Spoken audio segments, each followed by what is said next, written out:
and you are watching Mudita IS Warriors. So class 9th आज हम worksheet 8 करेंगे। ये वर्कशीट आपकी साइंस की है और 23 जुलाई की वर्कशीट है। आज हमारा न्यू टॉपिक स्टार्ट हो रहा है जिसका नाम है मोशन। मोशन आपकी बुक में साइंस में एक चैप्टर भी है, तो इसे बहुत अच्छे से समझें क्योंकि अब आपको स्कूल की तरफ से असेसमेंट टेस्ट यानी पीरियोडिक टेस्ट लिए जाएंगे और वो टेस्ट आपके वर्कशीट से ही लिए जाएंगे, इसलिए वर्कशीट को बहुत ही केयरफुली समझना स्टार्ट कर दीजिए। चलिए पढ़ते हैं।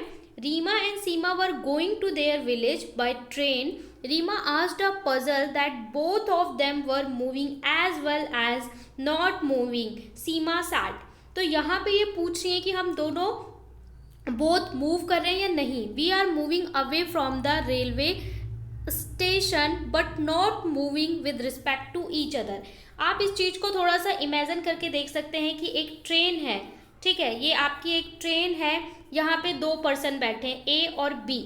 तो अगर ये अपने इन चीज़ों को रेलवे स्टेशन के रिस्पेक्ट में देखेंगे तो ट्रेन क्या है, मूव कर रही है, चल रही है। इसी तरीके से अगर आप बस में हो तो आप रोड पे खड़ी हुई चीज़ों को, दुकानों को देखोगे तो आपको क्या लगेगा कि ये सारी चीज़ें क्या हैं, मूव हो रही हैं, चल रही हैं, ठीक है। लेकिन आपके साथ में बैठा हुआ इंसान जो ट्रेन में साथ में बैठा है या बस में जो साथ में बैठा है वो कैसा लगेगा कि वो रुका हुआ है। क्यों? क्योंकि वो भी हमारी ही स्पीड से मूव कर रहा है। अगर आप किसी कार में बैठे हो तो जो कार चल रही है, बहुत स्पीड से चल रही है, तो आपके साथ में जो पर्सन बैठा है वो आपको लगेगा कि स्टेशनरी है क्योंकि आप दोनों एक ही स्पीड से मूव कर रहे हो। लेकिन बाहर जो चीज़ें हैं वो आपको क्या लगेंगी कि आप उनके रिस्पेक्ट में चल रहे हो। तो यहाँ से एक चीज़ क्लियर होती है कि हमारा जो रेफरेंस पॉइंट है, रेफरेंस पॉइंट के हिसाब से किसी पर्सन के लिए कोई चीज़ मूविंग हो सकती है और किसी के लिए स्टेशनरी। अब इसका हम एक और एग्जाम्पल लेते हैं। यहाँ पे एग्जाम्पल लेते हैं कि एक कार है, ठीक है, कार में एक स्टूडेंट ए है, एक स्टूडेंट बी है और यहाँ पे एक रोड है, रोड पे खड़ा हुआ है स्टूडेंट सी।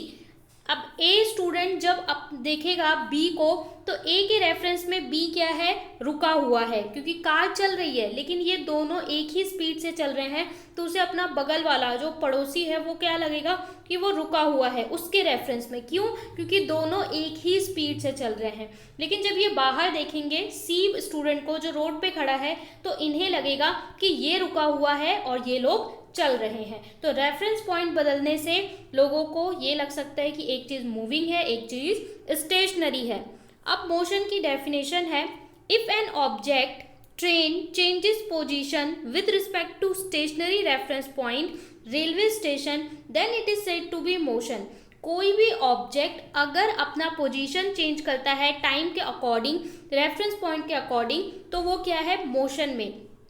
इसके सिंपल डेफिनेशन क्या है, कोई भी ऑब्जेक्ट एक टाइम पे, पर्टिकुलर टाइम पे एक जगह से दूसरी जगह अगर पहुंच जाता है तो वो क्या है, मोशन में है। अगर उसकी पोजीशन चेंज होती है, यहाँ से यहाँ पहुंच गया 2 मिनट में एक पर्टिकुलर टाइम पीरियड में, तो वो क्या है, object is in motion, object हमारा मोशन में है।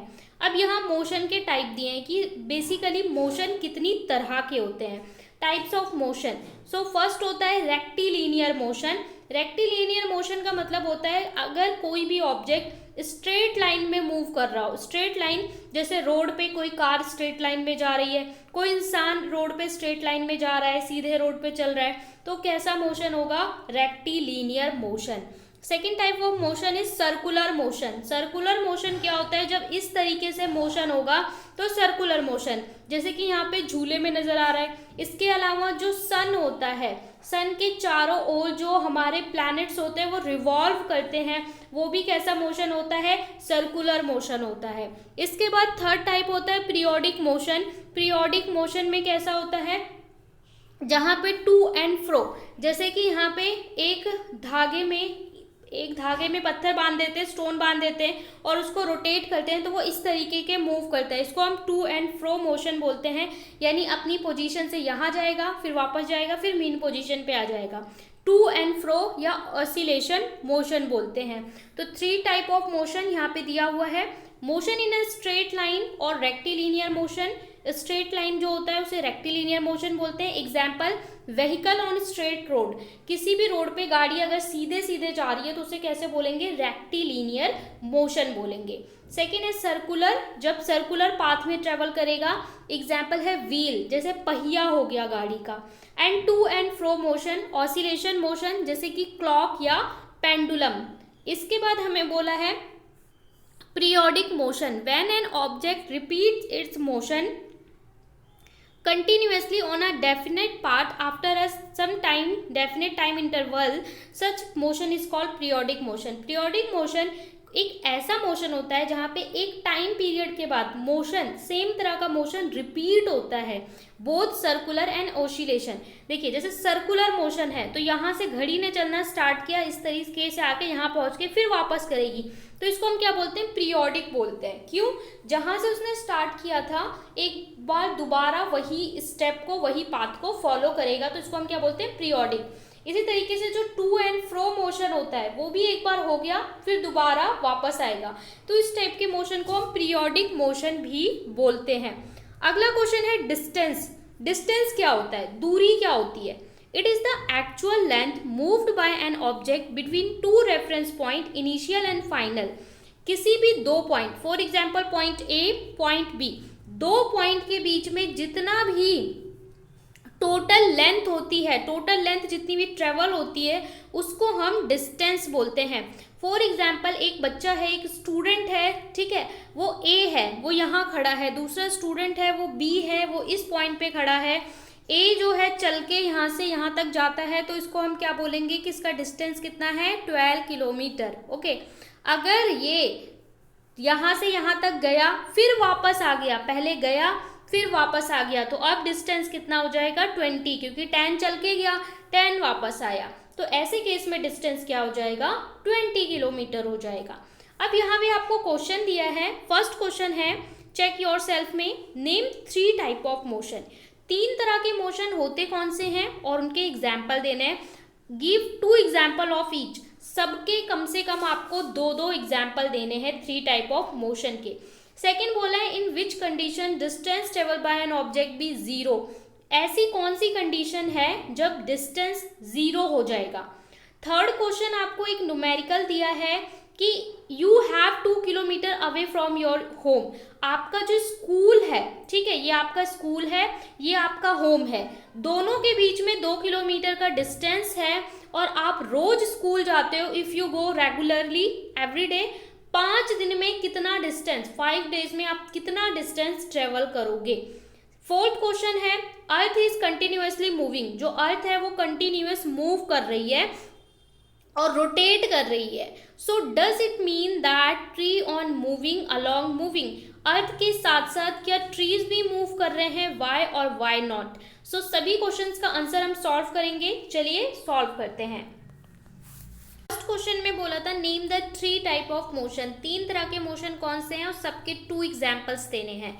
तो motion in a straight line और रेक्टिलिनियर मोशन, पहला कौन सा होता है, रेक्टिलिनियर मोशन। इसका एग्जाम्पल क्या होगा, a boy walking on a straight road, एक बच्चा रोड पे चल रहा है। A car moving in a straight road and lifting something up down, किसी चीज को आप ऊपर नीचे फिर नीचे ऐसे पुशअप कर रहे हो, तो ये भी रेक्टिलिनियर मोशन का एग्जाम्पल होगा। ओके, तो ये हमारा हो गया फर्स्ट। अब हमारा है second type of motion, that is circular motion. Circular motion का एग्जाम्पल है giant wheel, satellite orbiting around the planet, ठीक है, जो आर्टिफिशियल सैटेलाइट रिवॉल्व करते हैं हमारे प्लैनेट के अराउंड। इसके अलावा stone tied in a stream, एक धागे में पत्थर बांधते हैं, तो ये भी सर्कुलर मोशन का एग्जाम्पल है। थर्ड हमारा है to and fro motion about its mean position, oscillatory motion. Okay, इसका एग्जाम्पल है क्लॉक, घड़ी, ठीक है, इस तरीके से पूरा आता है।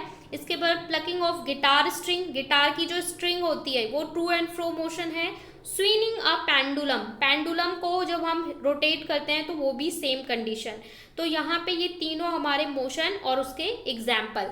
सेकेंड क्वेश्चन है हमारा, आप फर्स्ट क्वेश्चन का स्क्रीनशॉट भी ले सकते हैं। ओके, ये आपका फर्स्ट क्वेश्चन कंप्लीट है तो आप इसका स्क्रीनशॉट ले सकते हैं नोट डाउन करने के लिए। क्वेश्चन नंबर 2 में बोला था in which condition distance travel by an object is zero, किस कंडीशन में डिस्टेंस जीरो हो जाता है। तो इसका आप दोनों में से कोई सा भी आंसर लिख सकते हो जो आपको अच्छा लगे। The displacement of a moving object in a given interval is zero. अगर पर्टिकुलर टाइम में आप एक पोजीशन ये है, एक पोजीशन ये है, तो अगर आपकी कोई पोजीशन चेंज ही नहीं हुई, आप ए पे खड़े थे और ए पे ही खड़े रह गए 5 मिनट बाद, तो ऐसी कंडीशन में हम क्या बोलते हैं, डिस्प्लेसमेंट जीरो है, मतलब आप डिस्प्लेस ही नहीं हुए। तो ऐसे में हमारा क्या होता है, डिस्टेंस जीरो होता है।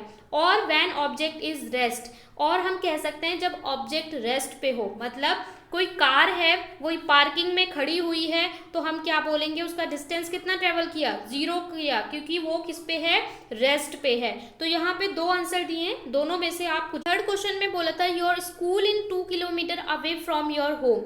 जो स्कूल है, ये है स्कूल और ये है घर, दोनों के बीच का डिस्टेंस कितना है, 2 किलोमीटर। ओके, और if you go every day to school, daily school जाते हो तो कितना डिस्टेंस ट्रेवल होगा। तो इस चीज़ को ध्यान से समझना, ये है आपका स्कूल, ये है आपका होम, ठीक है, दोनों के बीच में डिस्टेंस कितना है, 2 किलोमीटर। तो यहाँ घर से स्कूल जाने में कितना लगा, घर से स्कूल गए 2 किलोमीटर, लेकिन अब स्कूल से वापस भी तो बच्चा आएगा, तभी तो अगले दिन स्कूल जाएगा, तो वापस आने में भी कितना लगा, 2 किलोमीटर। यानी एक दिन में, 1 डे में बच्चे ने कितना ट्रेवल किया, 4 किलोमीटर। 2 किलोमीटर जाने का, 2 किलोमीटर वापस आने का। एक दिन में 4 किलोमीटर कर रहा है, तो 5 डेज में कितना होगा, 5 × 4 यानी कि 20 kilometre. So total distance covered in 1 day, एक दिन में कितना कर रहा है, 2 + 2, 2 जाने का 2 आने का, 4 किलोमीटर।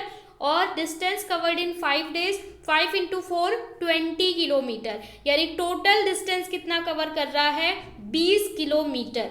इसके बाद फोर्थ क्वेश्चन है हमारा, earth is continuously moving and rotating. जो अर्थ है आपकी वो कंटिन्यूसली मूव भी करती है, रोटेट भी। क्यों, ये ऑर्बिट है, ऑर्बिट में एक तो जो अपने जो एक्सिस है वहाँ पे इस तरीके से रोटेट करती है, और यहाँ पे इस पाथ पे भी चलती है, जिससे डे नाइट और आपका सीजन चेंज होता है। ओके, सो इसका मतलब क्या है, does it mean tree on earth, जो अर्थ पे हमारे पेड़ पौधे हैं क्या वो भी मूव कर रहे हैं, वाई और वाई नॉट, क्यों और क्यों नहीं। सो यहाँ पे आपको रेफरेंस पॉइंट का आंसर देना होगा रिलेटिव टू अर्थ। अगर हम अर्थ की रेफरेंस में देखें तो अर्थ रोटेट कर रही है, ठीक है, तो अर्थ के साथ साथ हम सारी चीज़ें रोटेट कर रहे हैं, इंसान, पेड़ पौधे, जानवर, लेकिन अर्थ के रेफरेंस पे हम रुके हुए हैं। क्यों, क्योंकि हम सेम स्पीड से रोटेट कर रहे हैं, इसलिए हम सब अर्थ की रेफरेंस में क्या है, नॉट मूविंग है।